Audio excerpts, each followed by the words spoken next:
a few logistics.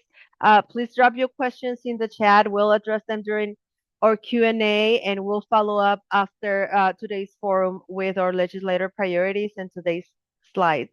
And before we dive in, I want to take a moment to thank our sponsors, 7 Mile Casino. They have been supporting our legislative forum for the third year now. And the representative, Heather Guerrena, thank you for your generous support of today's forum. And she has a few words to address to us, and we're very grateful for the partners who believe in this work. Heather? Good afternoon, and thank you to the San Diego Hunger Coalition for convening today's legislative forum.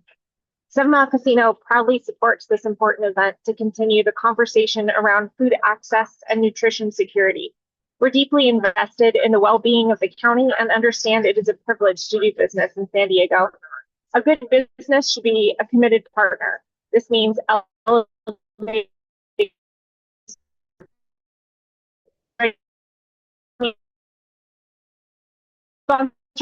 like this, where leaders advocate for the best of growing need access to I'm sorry, families, happy citizens, and Heather, resources. you're cutting up.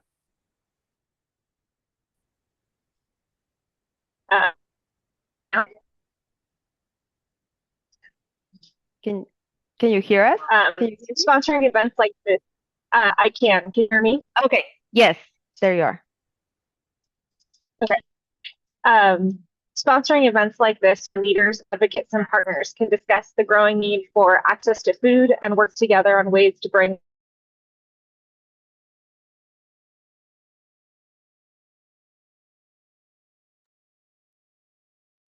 Maybe if you try turning off your camera.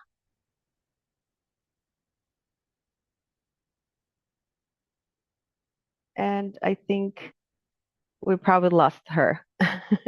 Okay, we'll move. We'll keep moving on our program, and then we're gonna hear from Joseph Kendrick, our research manager, and if we get an opportunity of Heather to, if she's able to join us again with a more stable signal, maybe we'll give her a couple of minutes again to address to us. Joseph. Thank you, Alondra. Thank you all for being here today. As Alondra mentioned, I'm Joseph Kendrick, the research manager for the Hunger Coalition.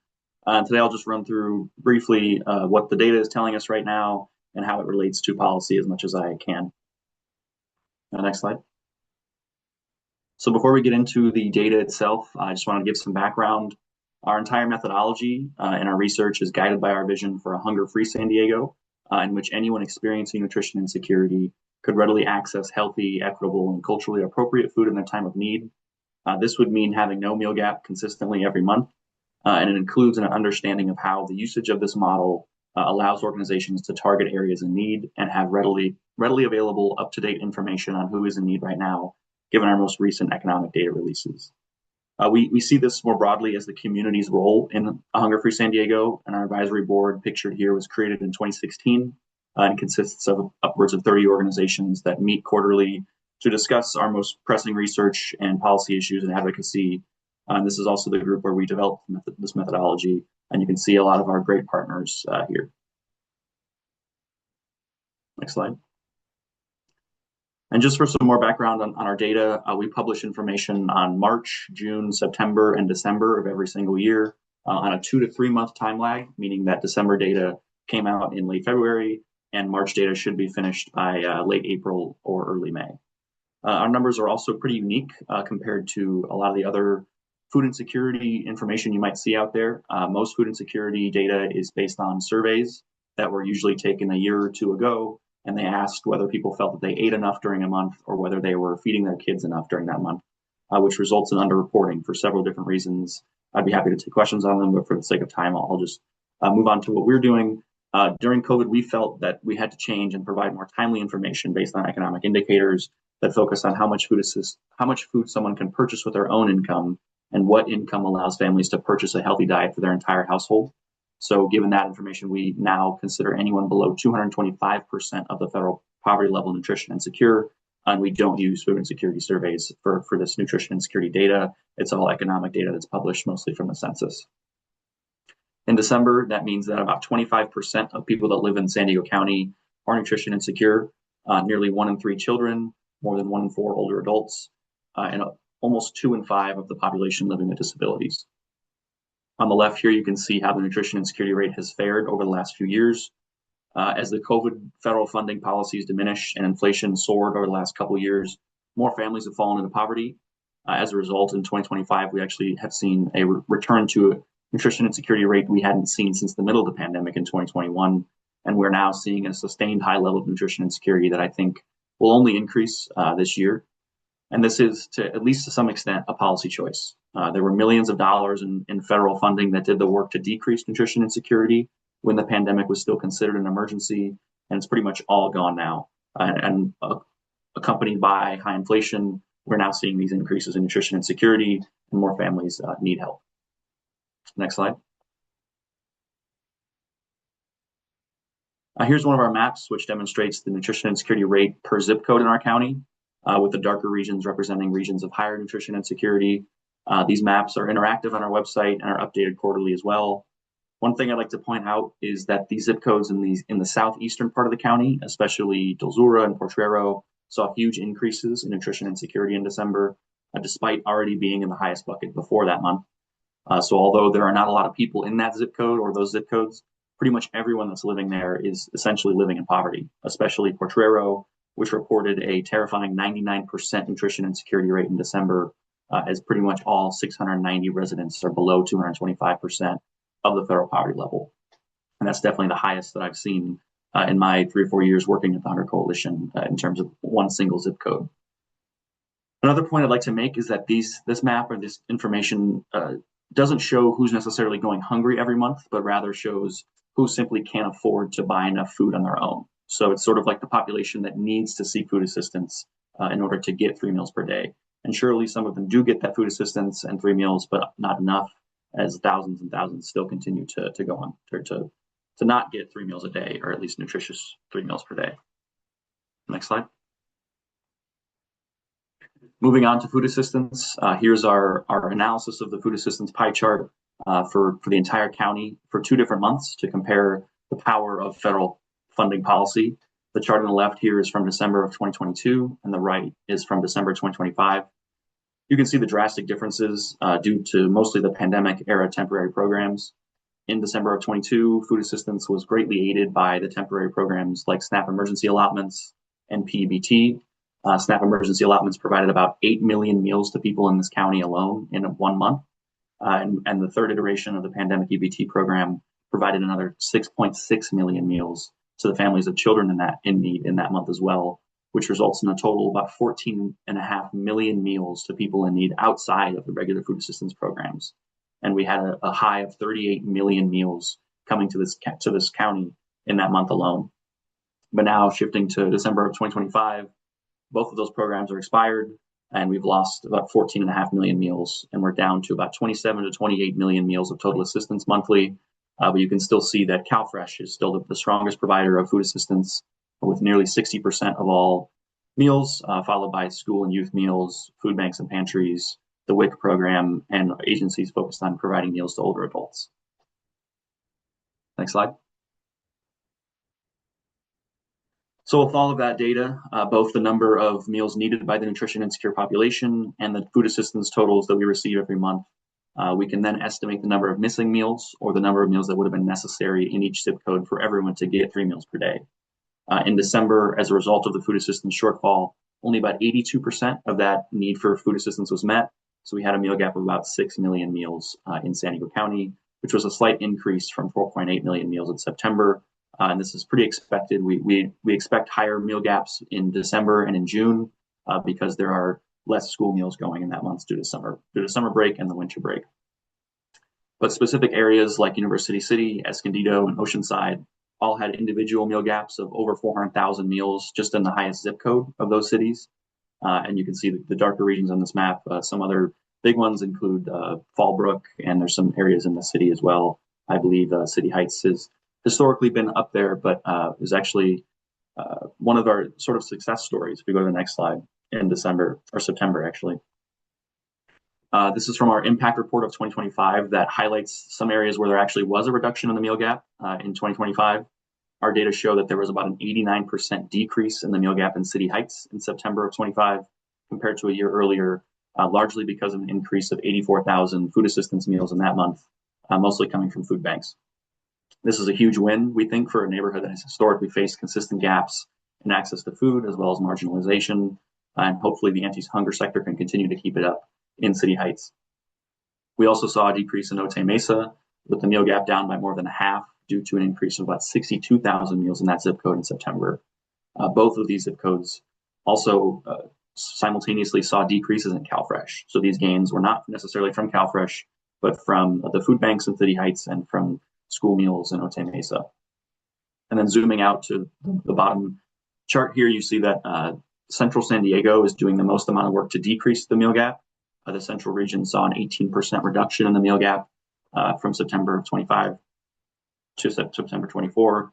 This demonstrates the great work that everyone's doing in our sector and other related sectors to try to decrease the meal gap as much as we can. Next slide. And this leads more broadly to how we think that the meal gap could be closed. We believe that CalFresh is the answer, and we estimate that the participation rate monthly to see how many people could benefit from being enrolled.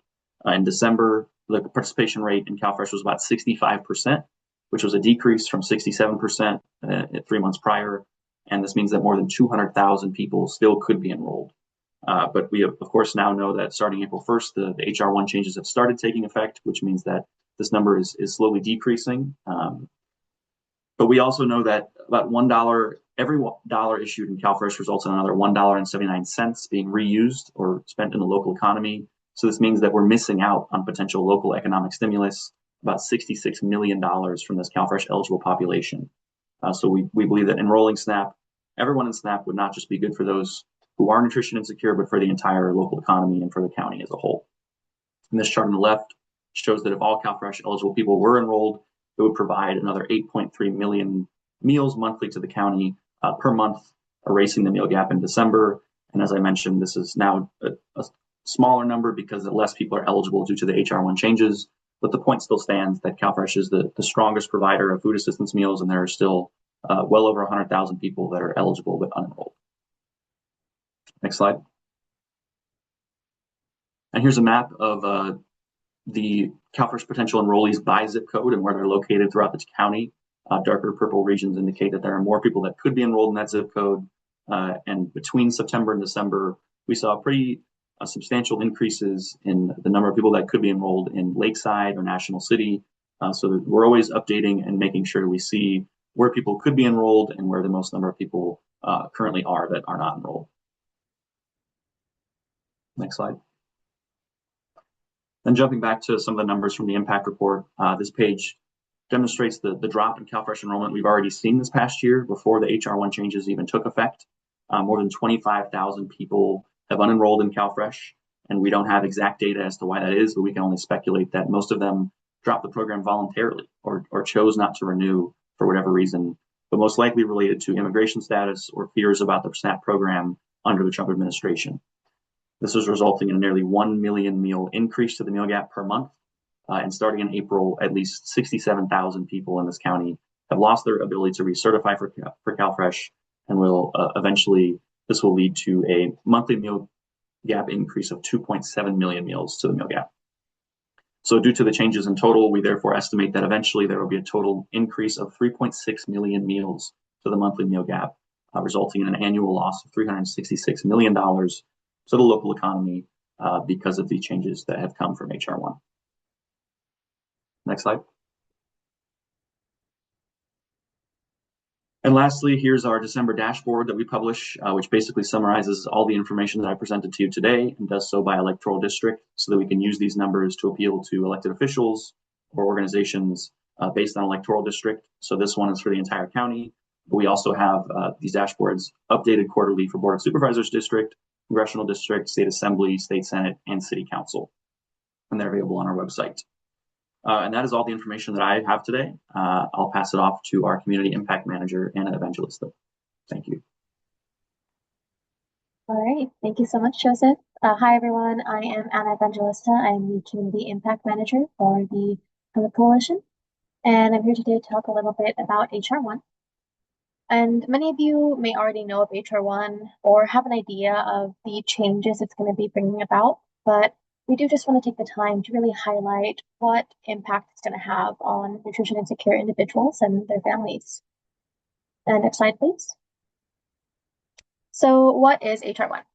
In July of 2025, HR 1, the Federal Budget Reconciliation Bill, also known as the One Big Beautiful Bill, was signed into law by the current president. It includes some of the most severe cuts to SNAP, or the Supplemental Nutrition Assistance Program, or CalFresh here in California, in program history. The major areas of change that HR 1 is bringing about include changes to immigrant eligibility, expanded ABOD work requirements, limits through the Thrifty Food Plan, and the elimination of SNAP Ed funding. When Joseph mentioned food assistance and the amount of meals provided, we were able to see that CalFresh is providing almost 16 million meals a month as of December of 2025. And I just want to highlight that these HR 1 changes are really going to impact the ability of the CalFresh program to continue to provide that level of food access, as these changes are not just simple minor adjustments. And we are going to dive into each of the changes in the coming slides. Next slide, please. So one of the big ones, and this actually recently started to be enforced as of the beginning of this month, as of April 1st, immigrant eligibility for CalFresh became significantly restricted. Only U.S. citizens, lawful permanent residents of at least 5 years, certain Cuban and Haitian entrants, and COFA migrants are the only individuals who will remain eligible for CalFresh benefits. And on the next slide here, we'll actually see the full list of immigrants who are losing eligibility for benefits due to HR 1. And you can see here, it includes a pretty long list of immigration statuses. It includes refugees, asylees, survivors of domestic violence and human trafficking, so U and T visa holders, certain parolees, and of course, other special immigrant visa holders. These are individuals who previously were eligible for CalFresh benefits, but have lost access due to the immigrant eligibility changes. These groups are likely going to have to turn to alternative food relief programs, such as food distributions, such as food banks, as they will no longer be able to access CalFresh benefits. CDSS has estimated that roughly 72,000 individuals enrolled in CalFresh in California are going to lose assistance because of this change. San Diego County has informed us they estimate around 13,000 individuals in San Diego will lose benefits. Next slide, please. The other big change is ABOD, and ABOD actually stands for Able-Bodied Adults Without Dependents, and it is a federal rule that limits the amount of time that someone can stay on CalFresh to 3 months in a 3-year period if they do not work or if they don't meet any work exemptions. Again, they are limited to only receiving CalFresh benefits for 3 months. ABOD rules have not yet been enforced, but they will start to be starting June 1st in this year, so a couple months from now. And these rules are actually going to apply to anyone who is between the ages of 18 through 64. Previously, ABOD only affected individuals aged 18 to 54, so HR 1 actually expanded the age range of those who are affected by ABOD rules. In addition, it will also apply to you if you do not have a dependent child under the age of 14. And then if you are considered physically and mentally able to work at least 20 hours per week. Next slide. So as long as you don't meet any of those exemptions, you will have to show that you work, volunteer, or are in school or training at least 80 hours per month. And this can include a variety of things, including paid work, such as self-employment, unpaid work, such as working as an intern, in-kind work, volunteering, CalFresh employment and training, or a combination of all of these activities. But the really big thing I want to highlight is that this is going to bring about a good amount of burden of proof for these CalFresh households and applicants, as they will have to show that they're either working or volunteering in order to continue receiving their benefits, or be subject to that time limit. Next slide here. And I do see a question, what if someone has a dependent that is above 14? So even if their dependent is above 14 or age 14 or older, they will be subject to the ABOD time limit rules, and they will have to show that they work. HR 1 is also bringing about some other changes. Currently, CalFresh administrative funding is currently split equally between the federal and state government in a 50-50 split. HR 1 is bringing a shift to this starting in October of this year. It will shift the majority of the funding burden onto the state with a 25% federal and 75% state split. This increased burden on the state budget will trickle down to the counties. And in California, the state will be responsible for paying 52.5%, and counties will have to pay 22.5%. It's really important because administrative funding is used to pay for both state and county staff, the cost to produce and mail out EBT cards, and of course the cost to fund maintenance and development of CalSAWS or Benefits Cal, which is the CalFresh application platform. And unfortunately, this change will impact CalFresh outreach funding. It is estimated to reduce annual federal reimbursement available by approximately $14 million annually for allowable CalFresh outreach activities. Next slide, please. HR 1 is bringing another potential funding change to the states. Currently, the federal government completely funds the entirety of CalFresh benefits, but if a state exceeds a 6% error rate, the state will be expected to fund a portion of the CalFresh benefits. And for California, that means the state will be expected to potentially pay up to $2.1 billion annually, starting in 2028. And although 2028 is a time away, it is still very important to keep the error rate down in all counties in the state. Accurate reporting and timely updates are more important than ever. We know that this funding ask will be a very heavy burden on the state budget, and it may lead to the reallocation of the budget from other important resources. And so it's very important to encourage families to report any changes to the county to help keep error rates down. They can easily do so by calling the county or simply going to the Benefits Cal website. And next slide, please. And the last big change that I want to really highlight from HR 1 is the restrictions to the Thrifty Food Plan. The Thrifty Food Plan, or TFP for short, it outlines the cost of a nutritious minimal cost diet that can be prepared at home.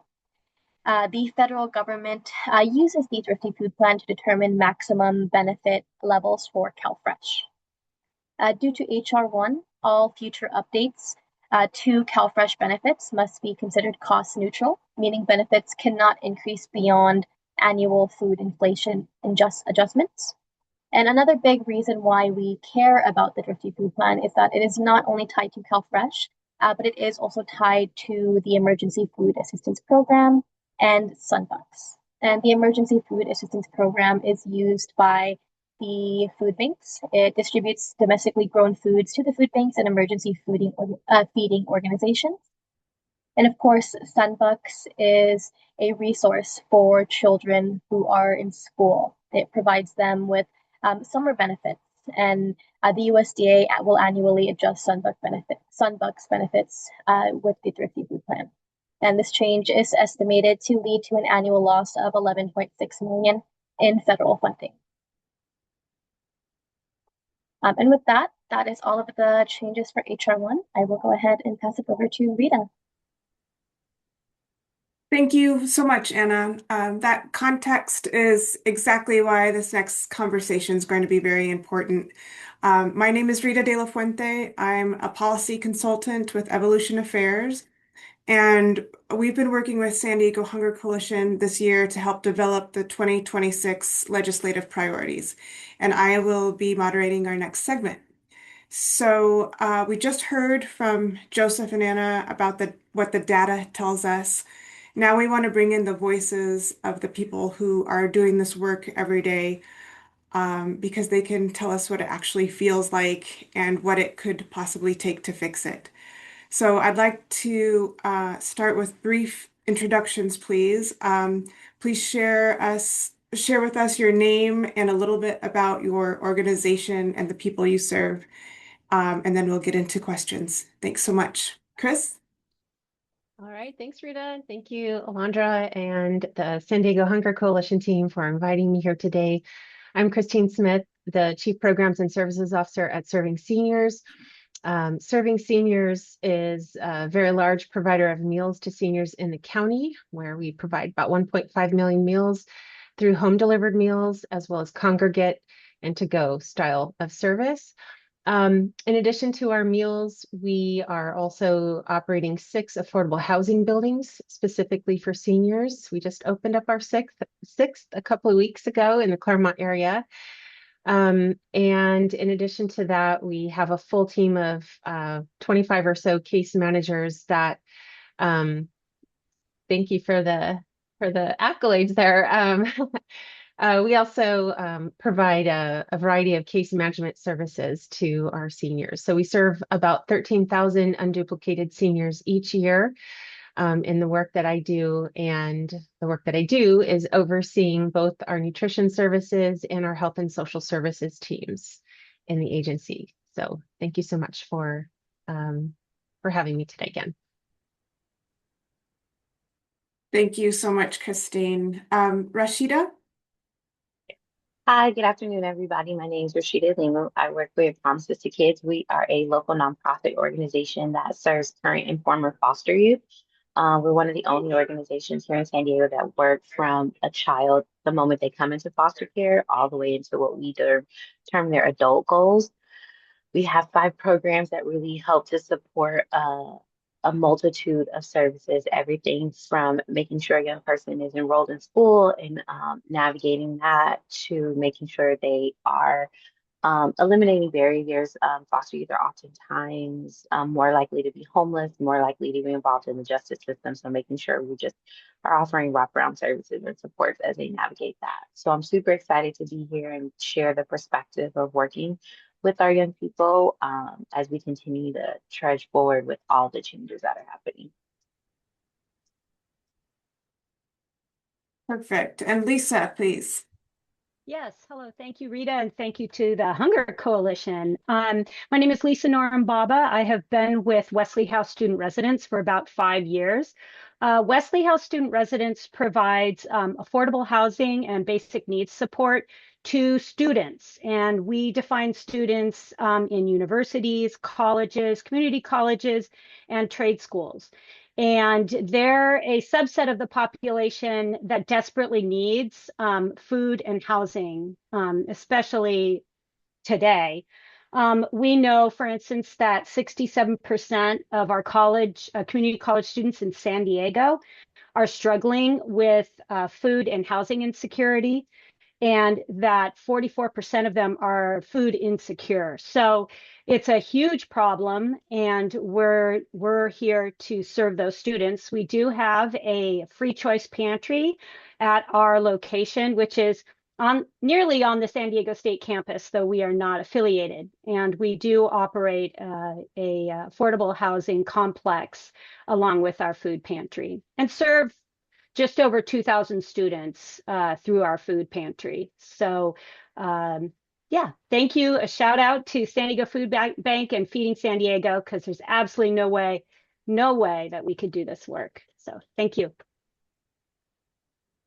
Thank you, Lisa. So I'll just start in with the questions. We can stay in that order, but this is really meant to be interactive. We've heard the data from Joseph and Anna, but what are you seeing right now among the people that you serve every day? Please feel free to answer this with either trends that you are seeing or a moment from your work that illustrates what's really happening on the ground. Sure, thanks, Rita. I mean, I guess, meal isn't just a meal. Um, it's much more than that. I mentioned that we serve about 1.5 million meals every year. But what we see is that the older adults that we're serving in the community um, have so many of them have worked their whole lives to save money for their retirement. They have, done all the right things that they knew to do. And we actually did a needs assessment that showed that 88% of San Diego's unsheltered seniors became homeless in San Diego, and 43% of those are experiencing homelessness for the first time in their lives. So while they, thought that they could do everything possible, the cost of living in San Diego has just really outpaced their ability to keep up.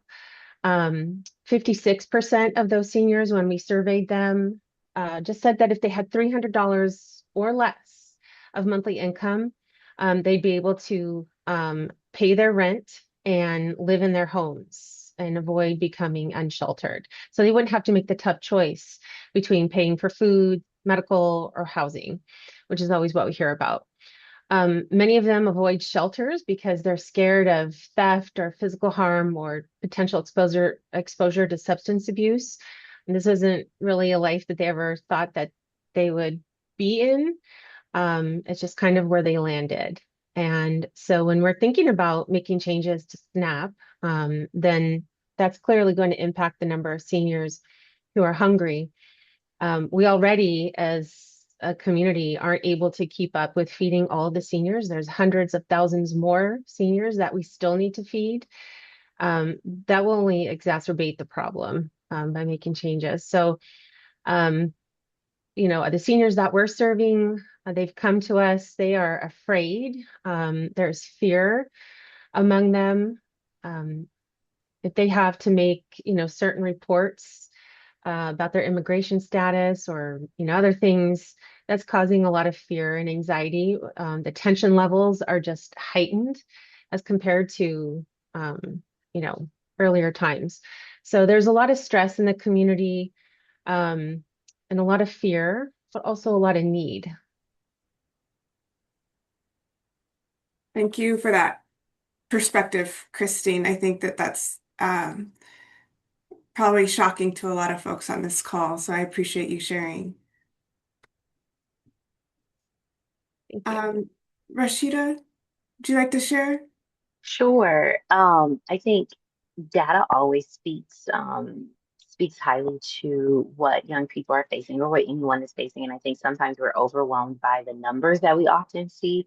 Like I know I was taken aback, like a million meals. But I think for foster youth and oftentimes I would argue young people, it's not necessarily always just a lack of access to meals, but it's the instability that comes with trying to navigate adult systems by yourself. Foster youth don't necessarily have all of the same wraparound support systems. And so when you think of how to support a fresh 18-year-old, I think when I moved to San Diego from Los Angeles. My parents came to visit me every other weekend. They made sure everything was good when I was grocery shopping, and it was high sodium cup of noodles and fruit snacks that were in my little refrigerator. There was someone there to say, like, absolutely not. You need to use more of the facilities on campus. I remember my father walked me through Quick Cali and where we can get food and things like that. And so I think for foster youth, one, they don't have the adult supports that typically connect them and ground them in services that support.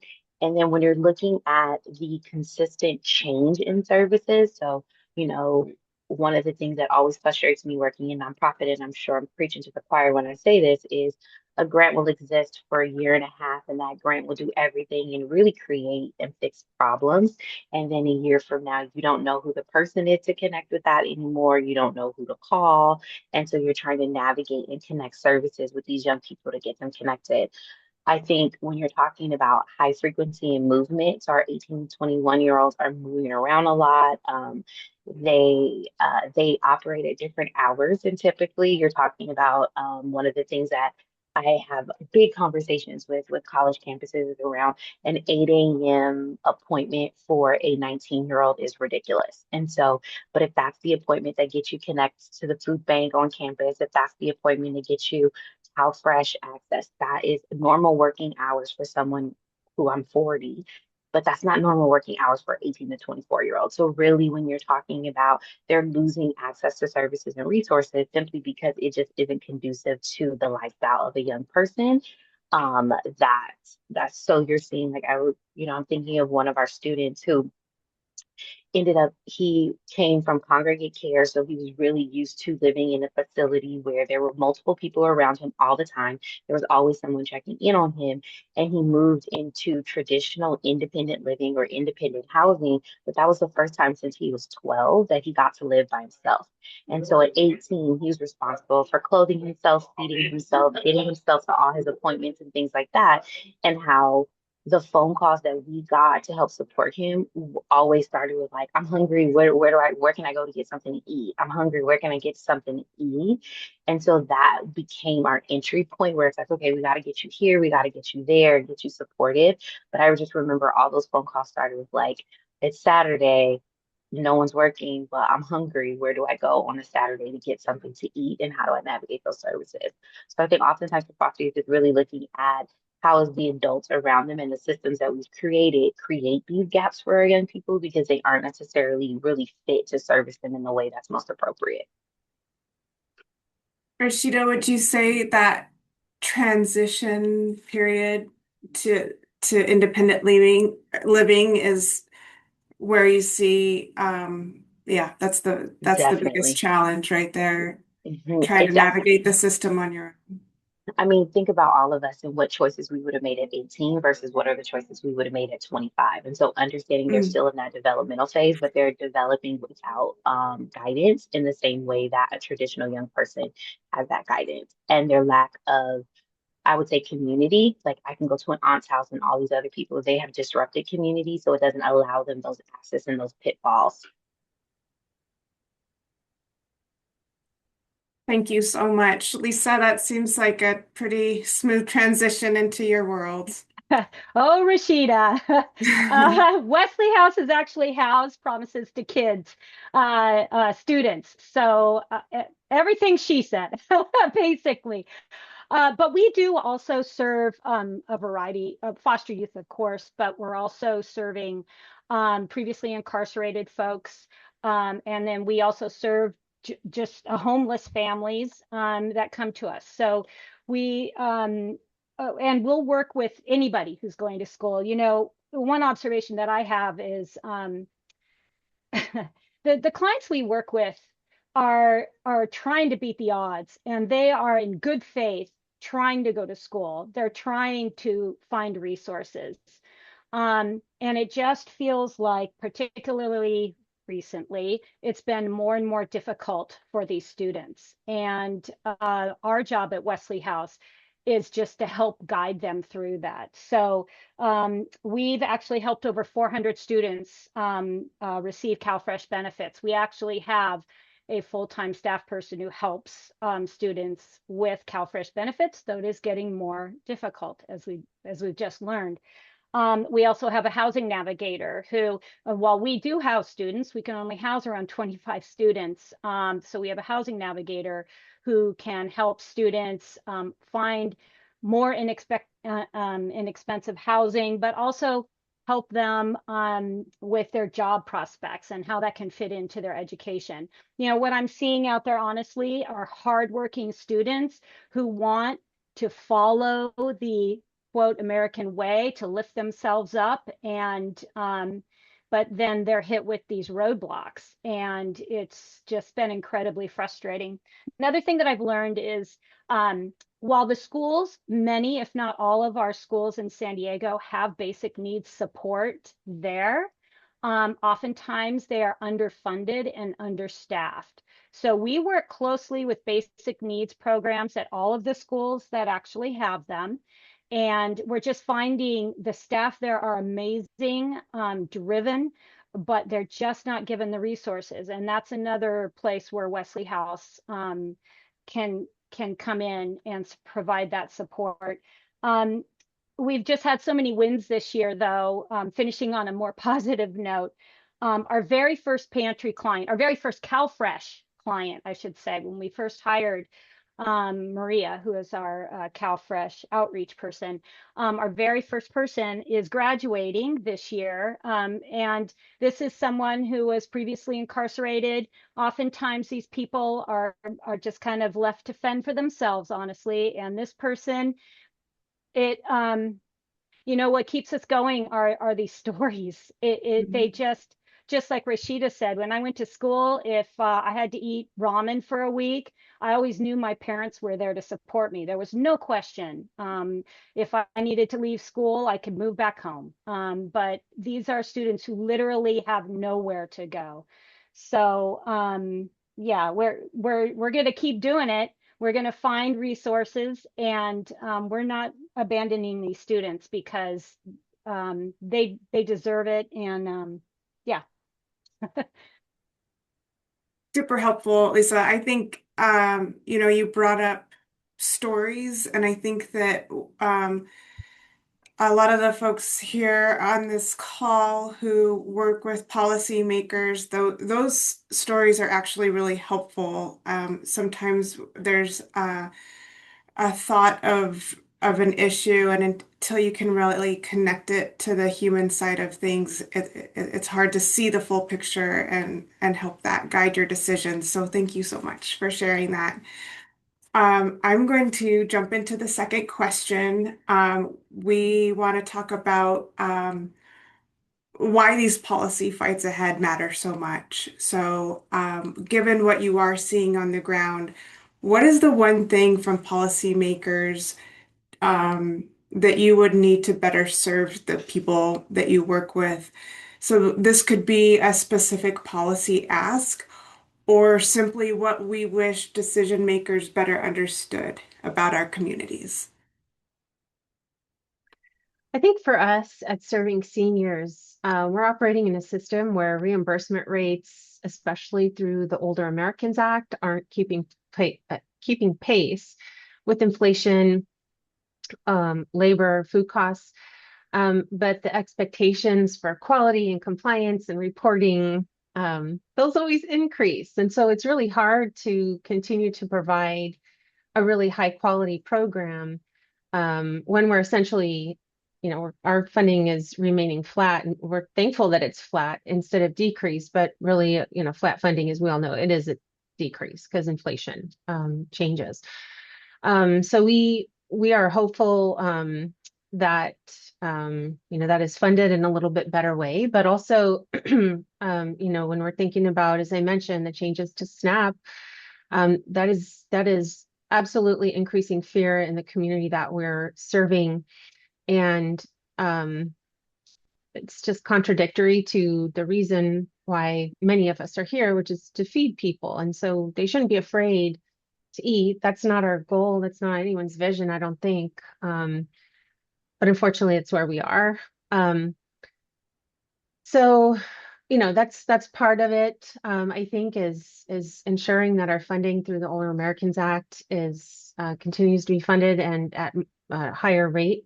But also, I talked a little bit about the seniors that we serve and the homeless population. The two are closely related in terms of food and becoming homeless, because people have to make these really tough choices, even though they have done all the right things so often. One of the things that we did at Serving Seniors in our needs assessment was to work with seniors to find out, I shared this, like what amount would keep you safe in your home, and it was this $300 or so per month. And so we have used a shallow rental subsidy that we currently fundraise for that, and we operate that right now. But it's a way for us to keep seniors in their homes, and we can provide them meals so that they're not only housed, but they're fed and healthy. So we don't want them to have to choose between one or the other, and hopefully not both. But that shallow rental subsidy program is very, very important to these seniors who are, just outpaced, and it's a losing battle for them. So those are kind of our two angles, I think, when it comes to policy. We're just really hopeful that our seniors will not have to make tough choices and will continue to be able to come to us for meals, because we'd like to be able to continue feeding them.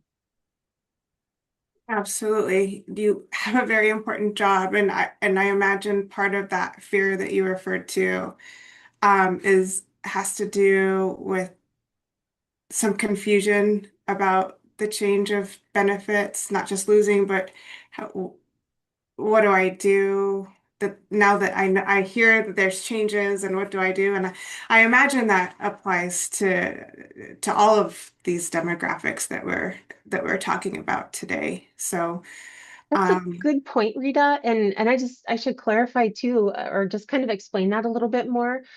Um, Many of us are really savvy on computers and with technology, but our seniors aren't necessarily so. We have a computer lab or a technology center where they can access computers. We even bring in tutors to work with them or have peer-on-peer, peer-to-peer training for how to use the computer and how to research things. But like we might just go on and we can navigate really easily, or I don't know if it's easy to navigate government language sometimes. That might be tricky, but it's even more difficult for our seniors. And so for the confusion, there is confusion, but there's also a challenge there that they face in terms of just finding out, like, well, what is the truth, and what is going to happen with my future related to food or housing. thank you for elaborating on that. And I'm really happy to know that you have computer labs in your facilities. That's good to know. Rashida? Christine, I'm gonna pick up right where you left off. I think it's easy to say, like, I know one of the big things is, oh, we'll make everything available online, we'll make everything have access. And realistically, when you're talking about our young people, do they have access to a phone? Do they have access to internet? Do, like, all of these things that they need to track and keep up with in order to navigate services? I think policy wise, one of the hardest parts about working with our young people is that it is not easy to navigate any government assistance or any support for our young people, but there's a lack of investment in the people that will help them navigate those systems. So I guess my first big thing would be to say, if you are investing money in anything, please invest money also in the people who will help those young people navigate those systems. So obviously HR1 is coming down and all the changes that come from that. I, as a professional, still am contacting other professionals to understand, what does that mean for my kids? How does that impact them? How slow or fast is it going to impact their services and supports, and what that means? And so how do we help any population really understand how policy changes and things really affect them, how it's going to impact them? I think I am very, very nervous for our young people when the ABOT changes come up. When you have young people like going to school and navigating what that looks like. Do grades become a part of how we navigate success or failure in school? Just because you didn't pass a class doesn't mean you weren't in class every day. And so understanding how do you navigate some of those pieces when you're working with new requirements. And when you start looking at food insecurity and that young person has to make a choice, do I work and eat, or do I go to school? Ultimately, oftentimes they'll pick to work. And so that pulls away from future earnings. I read an article, they did an article, excuse me, I'm obsessed with podcasts, absolutely love them. But they did a podcast on the Welfare to Work program, and how when it started, they did a heavy investment into making sure the people who were on the Welfare to Work program, they found jobs within 60 days of them entering the program. There was a lot of emphasis on that. They cut down the amount of time. When they looked back at the program at a longitudinal study, or when they started, if you were working, that was success. If you were still in education, obviously to earn any type of education takes time. So obviously you weren't labeled as success in the same way as a person who's getting a job. when they did a longitudinal study and they looked 25 years into the future, those who actually stuck with education actually had higher paying jobs because they earned the education to grow in the field rather than stay at entry level work. While everybody was working per se, everybody was working at different tiers, and so it made it that the investment in education was worth it because 25 years they were contributing back to the community in ways that their peers who just went the workforce option didn't. And so I think it's important to know when you're forcing people to make the choice between, do I go to school? Do I go to this apprenticeship program? And when we're looking at apprenticeship programs, they require you to work for free for a lot of hours before you are able to really make money. And so really trying to figure out how do we support these young people in navigating a lot of these services and supports that are really built to help them. But unfortunately, because they don't have support or they don't have an understanding of how it works, they aren't navigating it. So I think for me, it's how do we make things easier to read and navigate? How do we actually give access to people? So loving hearing the computer lab here promises every time our coordinators meet with our staff, it always starts, or our young people, it's always around a meal. It's always around a meal, and let's talk about like when have you eaten? So that conversation is happening all the time. So how do we just continue to push it so young people understand the value of it, and then simultaneously, how do we get our policymakers to understand like you're working with young people? How do we make systems malleable to help them and support them, um, not just force them to fit into it. Thank you so much. Before I pass it over to Lisa, what was the name of that program you mentioned? It was a podcast. Let me find the podcast and send it to you. Okay. Okay, thanks. And I know that Christine, I'm sorry to interrupt. I know that Christine has to run to another meeting. So if you have to run, we understand and we thank you so much for your time and insight, Christine. Thank you, Rita. Okay, Lisa, we'd love to hear from you. Well, yeah, I'm noting that, you know, Christine works with seniors, Rashida works with a lot of the age group that we work with. But I think the thing that ties us all together is we're talking about our fellow citizens who thought they were doing the right thing, are doing the right thing, and yet they're running into these roadblocks that are not that expensive, okay? And when you look at the full budget, that actually lead to even greater endings as far as, you know, self-support. And I mean, I know when Christine said all her, you know, many of her seniors need is an extra $300 a month. That's I don't know. Anyways, so what I'm trying to say here is it is actually cost effective to support these people is what I'm trying to say.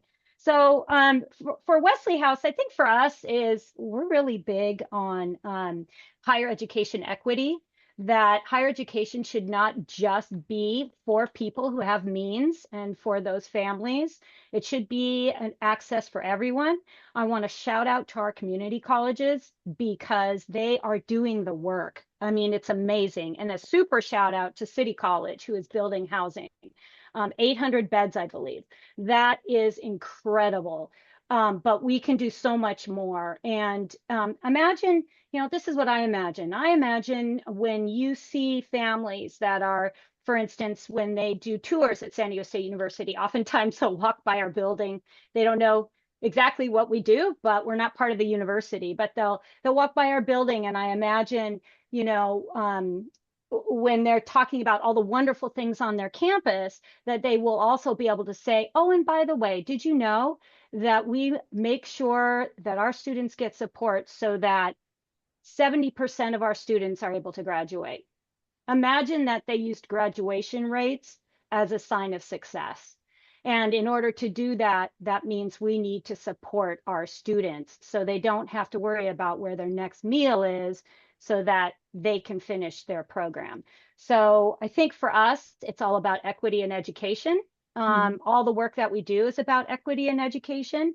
And absolutely. One other item of note for CalFresh is that actually students need to present 3 times more pieces of paperwork than your average CalFresh applicant. because there's so many other requirements for that student to become eligible for CalFresh. So that is a huge, huge barrier. But of course, it hasn't gotten easier since April, and it will continue to get more difficult. Thank you so much. Thank you all for your perspectives. They make clear why our state and local action matters so much. And so we're going to get more into the action now. I would love for Gabby Davidson now to go over exactly where those fights are happening in Sacramento. Welcome, Gabby.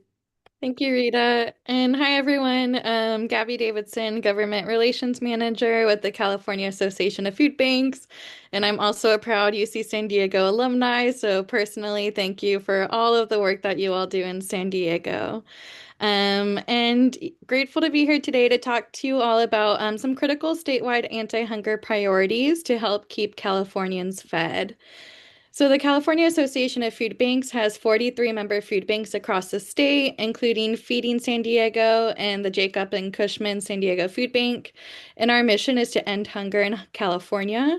And our member food banks work with 6,000 partner agencies and serve about 6 million people per month. And next slide. And so statewide, about 1 in 5 households or 1 in 4 with children across the state are food insecure. And while grocery and gas prices continue to rise and strain household budgets, and federal cuts to critical programs like CalFresh go into effect, we know that food banks are going to continue to be a lifeline for helping families put food on the table. One of the most important state resources for many of our food banks is CalFood. CalFood enables food banks to purchase California grown and produced foods to meet their community's diverse needs, helping them and their food pantries fight hunger and support our local food economies. Each dollar in CalFood enables California food banks to provide approximately 5 meals, and food banks are able to use this money to purchase healthy, expensive items like eggs that are rarely donated and meet the local cultural needs of their communities. Last year, CalFood provided 7 million meals across San Diego County. And community members across the state rely on food banks and food pantries' ability to provide these items. Next slide. So you can read the impact that that being able to get these expensive, nutritious items like produce and milk have on this family, as the quote is shown here. But devastatingly, at the end of June, the CalFood program is set to see a 90% drop in state funding from $80 million last year to only $8 million next year. And we know that if funding drops down this significantly, many of our food banks will no longer be able to purchase essential items that families rely on, like eggs, produce, meat, and dairy. And this drop of funding comes at a time when demand for food at food banks is likely going to rise as families are cut off of CalFresh due to the federal HR1 changes, or like mentioned earlier, more fear and confusion with the program. So that is why CFB is asking for $60 million annually in ongoing funding for CalFood this year, and an additional $50 million in one-time funding this next year to help food banks address the increased need due to HR1. And we're really grateful for Senator Hurtado and Assemblymember Nguyen for championing this request, and we're urging all members of the legislature to support this ask in the final budget. Next slide. So in addition to supporting the state's emergency food network through fully funding CalFood, we're also urging the state this year to protect the existing CalFresh outreach network and the 160 organizations who are a part of this network.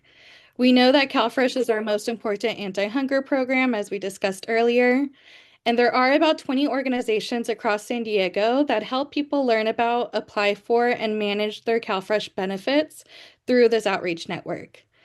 Many of the people that they help are college students, seniors, unhoused individuals, and families who may not speak English, or families who are facing other barriers like we just talked about in the panel prior to this. And last year across the state, the outreach network helped over 1.4 million Californians learn about CalFresh, supported over 360,000 people with their application or renewal, and brought in over $1.3 billion in federal food benefits to California's economy, which had an economic multiplier effect of $2.3 billion. However, as mentioned prior, HR 1 changes the administrative cost shift for CalFresh. And so beginning this October, organizations that offer CalFresh outreach services will see a 25% reduction in federal funding, meaning that we've heard that many organizations may no longer be able to offer these CalFresh outreach services at all, or to the same degree that they do now, at least not without making cuts to other critical services that they offer. And so this year, CFB, along with 211 San Diego and Aliados Health, are putting in a state budget request for $14 million to backfill the reduction in federal funding to sustain the CalFresh Outreach Network. And we're really grateful to Senator Steve Padilla from San Diego and Assemblymember Celeste Rodriguez for championing this request. This funding to preserve the network is needed now more than ever so that California can continue to draw down federal dollars while supporting food insecure families, especially as many Californians now have more questions about their benefits. And just as someone who used to do CalFresh outreach at a local food bank for 2 years, I've seen firsthand the impact that this program has on our communities. And so legislators can support these requests by talking about them and uplifting them so that they can be included in the final budget. And community members, local governments, and organizations can support these two budget requests by one, signing your organization on to our organizational sign-on letters that I can put in the chat. And then two, speaking directly with your assembly members and senators or their staff about the importance of these budget requests on your communities and your organization. Next slide. So lastly, I wanted to highlight a legislative priority that we're working on this year with Grace and Child Poverty California, Western Center on Law and Poverty, Public Interest Law Project, and the Coalition of California Welfare Rights Organization.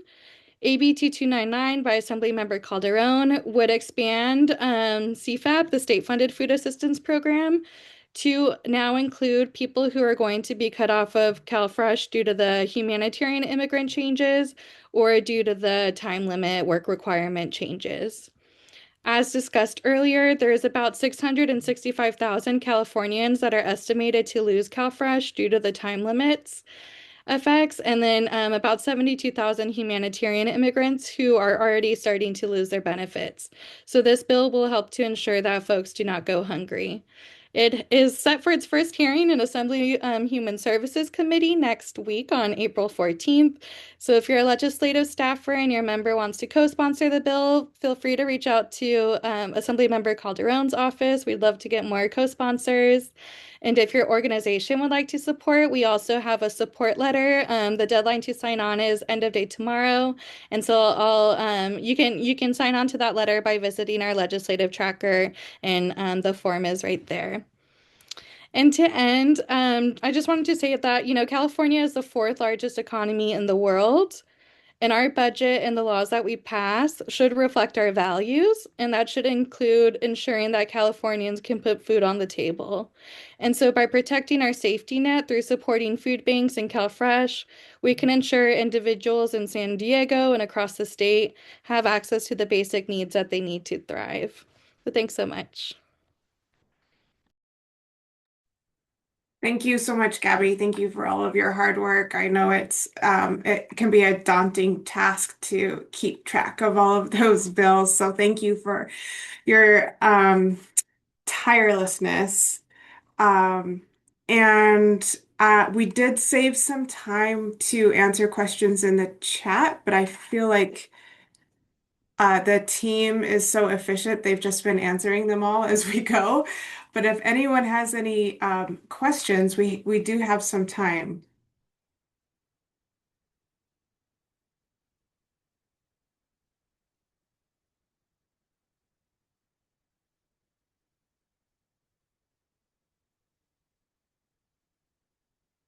I'm not seeing any hands raised. So Alondra, oh, wait, there's one.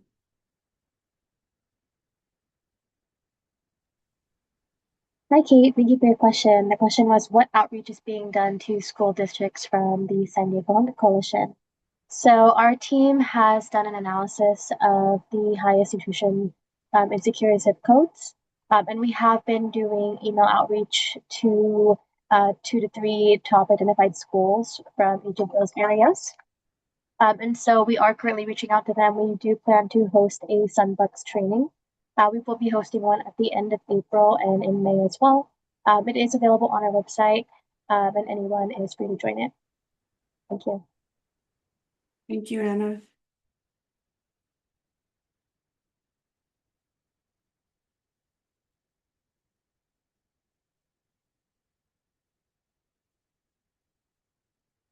So without seeing any more questions, Alondra, I'll pass it back over to you, and we'll see if any other questions come up and maybe give folks back some more time in their day. Thank you, Rita, and thank you to our panelists, Christine, Rashida, and Lisa, for sharing your perspectives and the real impacts you're seeing on the ground. Also, thank you, Gabi, once again to partner with us on this, and thank you to the California Association of Food Banks for connecting San Diego to the statewide fight. Thank you, Joseph and Anna, my team, for grounding us in the data that makes this advocacy possible. Here's what I want to leave you with. The decisions that are being made right now will shape how many San Diegans go hungry this year. These are live budget and policy decisions, and San Diego needs a strong, coordinated voice at the table. Our organization is committing to strengthening that voice, and we will keep tracking the data, elevating the local stories, and connecting partners to statewide advocacy when we can do it alone. And we are more powerful when we act together, as we've been seeing in the last few years. This forum is one moment in an ongoing conversation, and we intended to keep it going. Look for our follow up, stay engaged with our data, and let's keep finding ways to work together. Thank you so much for being part of the solution to hunger in San Diego. We also want to have there's a list on your screen that you can see. You can follow our data, you can connect with us, and you can request a district level briefing for your policy maker or office. Also support key 2026 state budget and legislative priorities to protect food access for San Diegans. And please amplify, share today's resources with colleagues in health, human services, and budget policy. Thank you so much. Again, thank you, 7 Mile Casino, Pedro, Anaya, for your continued support to this work. And if we don't have any more questions, like we'll give you a few minutes back to your day. Thank you all. Thanks, everyone.